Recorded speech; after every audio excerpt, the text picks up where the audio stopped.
भारतीय टेलीविजन में पहली बार आपके लिए एक ऐसा शो हम लाए हैं जिसमें आपको प्रॉपर्टी के बारे में सारी जानकारी एक जगह मिलेगी। स्वागत है प्रॉपर्टी इंडिया में। मकान खरीदना या बेचना जिंदगी के सबसे अहम फैसलों में से एक होता है। आप में से ज्यादातर लोग अपनी जमा पूंजी का सबसे बड़ा हिस्सा इसमें लगाते हैं। तो प्रॉपर्टी खरीदनी हो या बेचनी, उसके बारे में पुख्ता जानकारी हम यहाँ आपको देंगे देश के सबसे बड़े जानकारों के साथ।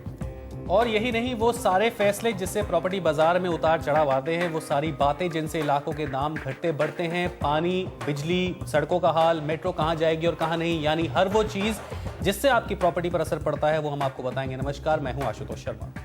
नमस्कार, मैं हूं अंजलि इस्टवाल। तो चलिए सबसे पहले एक नजर डालते हैं कि आज क्या क्या है खास।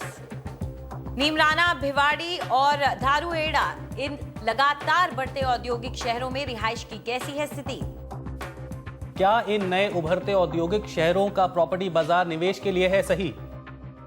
एनसीआर, जयपुर, नवी मुंबई, बेंगलुरु, ठाणे में कौन सी प्रॉपर्टी है निवेश के लिए सही और कौन सी रिहाइश के लिए?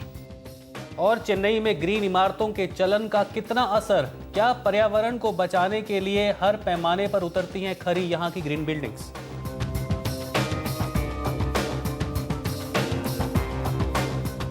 दिल्ली से लेकर जयपुर तक 3 नए औद्योगिक नगर पनप रहे हैं। नीमराना, भिवाड़ी और धारूहेड़ा। बड़ी बड़ी कंपनियों के यहां आने के बाद यहां पर रिहाइश भी बढ़ने लगी है। ऐसे में वसुधा शर्मा ने जानने की कोशिश की कि क्या ये सही समय है इन इलाकों में प्रॉपर्टी खरीदने का या नहीं।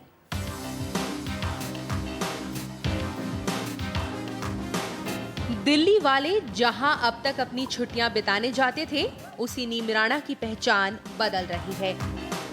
दिल्ली जयपुर नेशनल हाईवे 8 के बीच में अरावली पहाड़ियों के दामन में 16वीं सदी का ये कस्बा एक औद्योगिक क्षेत्र बनता जा रहा है।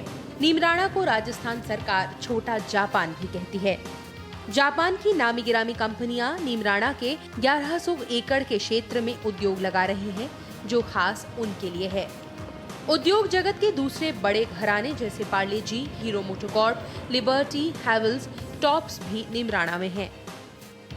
बेहिसाब जमीन, जल्द मंजूरी, सस्ते कुशल मजदूर और बिजली की अच्छी सप्लाई जापान के अलावा दूसरी जगहों में भी निवेश लुभा रही है।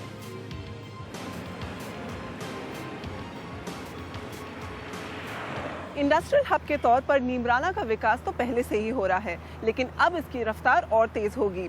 करीब 2 दर्जन जापानी ऑटो कंपनियां तो यहाँ पहले से ही हैं, लेकिन अब जल्द ही सरकार एक कोरियाई जोन बनाने वाली है, जहाँ कोरिया की ऑटो कंपनियों को न्योता दिया जाएगा यहाँ पर उद्योग लगाने के लिए।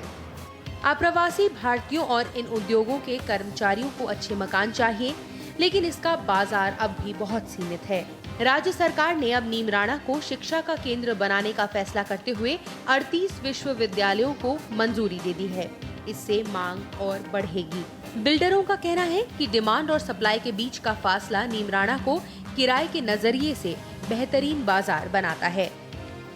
बेस्ट है वो लॉन्ग टर्म इन्वेस्टर्स के लिए है, जो चाहते हैं कि रेंटल रिटर्न उनको मिले। आज वो खरीदें और 2 साल में रेंट पे चढ़ जाए और उनको रेगुलर रेंटल रिटर्न मिले। अभी नीमराना में 2 बेडरूम कहीं भी 12,000 से 25,000 रुपये रेंट लेता है। 3 बेडरूम 20,000 से 40,000 और विलाज हैं तो वो 40 से 70,000 रुपये तक जाते हैं। तो रेंटल्स बहुत बढ़िया अवेलेबल है और if you are long term investor तो Neemrana is a great option. फिलहाल नीमराना में रिहायशी मकानों के औसत दाम 2,537 रुपए के आसपास हैं।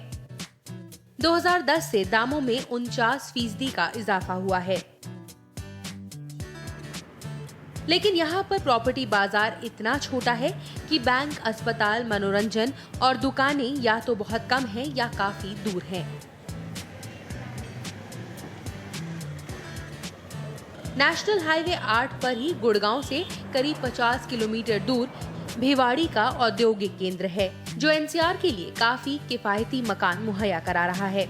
2 से 3 BHK apartment Bhiwadi Alwar bypass road पर 20 से 40 लाख रुपए में मिल जाएगा।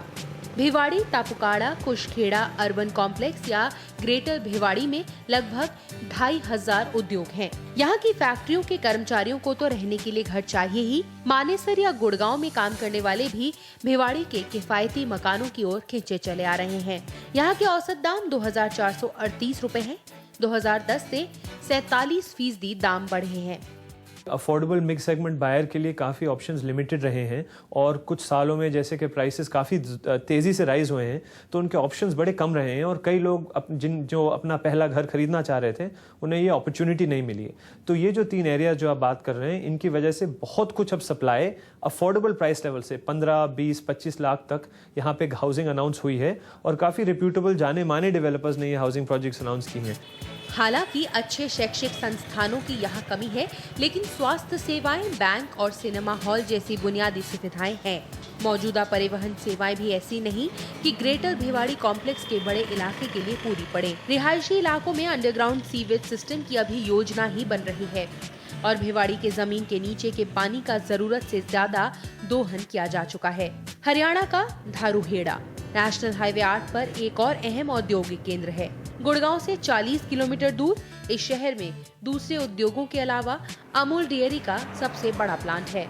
यहाँ बड़े बड़े उद्योग तो आए हैं, लेकिन जहाँ तक यहाँ रहने का सवाल है, यहाँ न तो सीवर है, न कोई अच्छा अस्पताल और न ही शैक्षिक संस्थान।